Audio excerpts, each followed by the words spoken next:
ఆ మందార పువ్వులు తెచ్చి గ్రైండ్ చేసి అందులో కొబ్బరి నూనె కలిపి ఈ రెండిటి మిశ్రమాన్ని తలకు పట్టించి 20 నిమిషాలు 25 నిమిషాల సేపట్లా ఉంచి చక్కగా తలస్నానం చేయండి.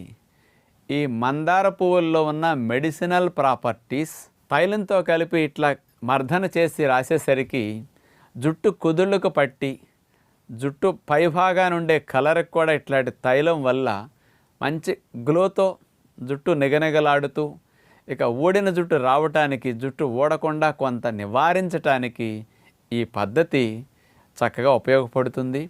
అంటే పూర్వం రోజుల్లో అందరూ ఇట్లాంటివే చేసేవారండి. ఏ మందులు కాస్త స్పెషలిస్టులు లేని రోజుల్లో అమ్మమ్మలే పెద్ద డాక్టర్లాగా ఇలాంటివన్నీ ఋషులు వాళ్ళ కొంత గురువులు ఇచ్చిన వాటిని ఉపయోగించేవారు. ఈ రోజుల్లో కొన్ని పురాతనమైన వాటిని మర్చిపోకుండా తిరిగి ఉపయోగించుకుంటారని మీ అందరికీ విజ్ఞప్తి.